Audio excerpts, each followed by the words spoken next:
നിലമ്പൂർ നഗരസഭയിൽ യൂത്ത് കോൺഗ്രസ് പ്രതിഷേധം. തെരഞ്ഞെടുപ്പ് ചട്ടങ്ങൾക്ക് വിരുദ്ധമായി നിലമ്പൂർ നഗരസഭ ഹരിതകർമ്മസേനയിലേക്ക് ഇന്റർവ്യൂ നടത്തിയെന്ന ആരോപണവുമായാണ് യൂത്ത് കോൺഗ്രസ് പ്രതിഷേധവുമായി നഗരസഭ ഓഫീസിലേക്ക് എത്തിയത്. നിലമ്പൂർ നഗരസഭയിൽ തെരഞ്ഞെടുപ്പ് ചട്ടങ്ങൾക്ക് വിരുദ്ധമായി ഹരിതകർമ്മസേനയിലേക്ക് ഇന്റർവ്യൂ നടത്തി ആളെ നിയമിക്കാനുള്ള മുനിസിപ്പാലിറ്റി ശ്രമം തടഞ്ഞതായും യൂത്ത് കോൺഗ്രസ് നേതാക്കൾ പറഞ്ഞു. തെരഞ്ഞെടുപ്പ് പെരുമാറ്റച്ചട്ടങ്ങൾക്ക് തീർത്തും വിരുദ്ധമായാണ് ഈ നടപടിയെന്ന് യൂത്ത് കോൺഗ്രസ് ആരോപിച്ചു.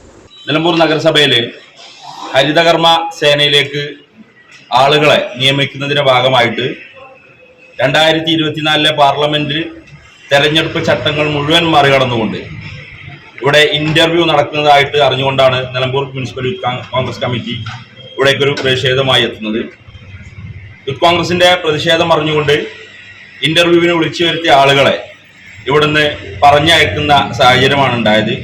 ഇത്തരത്തിൽ തെരഞ്ഞെടുപ്പ് ചട്ടം ലംഘിച്ചുകൊണ്ട് ഒരു ഇന്റർവ്യൂ നടത്തുന്ന ശ്രമം നഗരസഭയിൽ ഉണ്ടായിട്ടുണ്ട്. അത് ഉദ്യോഗസ്ഥൻ തന്നെ ഞങ്ങളോട് സമ്മതിച്ചതാണ്. ഇത്തരത്തിൽ ഇന്റർവ്യൂ നടത്താമെന്നും അതിന് അവരുടെ കയ്യിൽ നിയമമുണ്ട് എന്നുമൊക്കെയാണ് അവർ പറയുന്നത്. പക്ഷേ ആ വാദം ആ നിമിഷം തന്നെ പൊളിച്ചുകൊണ്ട് അദ്ദേഹം തന്നെ പറഞ്ഞു, ഇങ്ങനെ ഒരു ആക്ഷേപം വന്നപ്പോൾ അല്ലെങ്കിൽ ഇങ്ങനെ ഒരു തെരഞ്ഞെടുപ്പ് ചട്ടം പ്രശ്നമുണ്ട് എന്നുള്ളൊരു ചർച്ച വന്നപ്പോൾ ഞങ്ങൾ ആളുകളെ പിരിച്ചുവിട്ടു എന്നുള്ളത്. ഇത്തരത്തിൽ ആരും അറിയാതെ ആരും അറിഞ്ഞില്ലെങ്കിൽ തെരഞ്ഞെടുപ്പ് ചട്ടം ലംഘിക്കാനുള്ള ഒരു ശ്രമം ഇവിടെ നടത്താനുള്ള വലിയ രൂപത്തിലുള്ള ഒരു ഗൂഢാലോചന നഗരസഭയുടെയും നഗരസഭയുടെ ഭരണാധികാരികളുടെയും ഭാഗത്തുണ്ടായിട്ടുണ്ട്.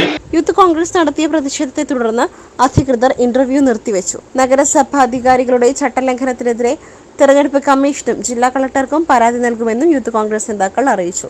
Nilambur municipal youth Congress president Saifu Enanthi, youth Congress ജില്ലാ ജനറൽ സെക്രട്ടറി TMS ആസിഫ്, മൂർഖൻ മാനു, ഫിറോസ് മയ്യന്താനി, സന്തോഷ് കുളക്കണ്ടം, പർവീസ്, ദിലീപ്, ഷിബിൽ റഹ്മാൻ, ഫൻസബ്, അബ്ദുസലാം പാറക്കൽ എന്നിവർ നേതൃത്വം നൽകി. എന്നാൽ ഹരിതസേനാംഗങ്ങളെ നിയമിക്കാനുള്ള ഇന്റർവ്യൂ തെരഞ്ഞെടുപ്പ് ചട്ടങ്ങൾക്ക് വിരുദ്ധമല്ലെന്ന് നഗരസഭ ക്ലീൻ സിറ്റി മാനേജർ രാജീവ് നിൻമേനി പഞ്ചായത്തിൽ ഇത്തരം ഒരു സംഭവത്തിൽ ഹൈക്കോടതിയുടെ അനുകൂല വിധി ഉണ്ടെന്നുമാണ് രാജീവിന്റെ വാദം.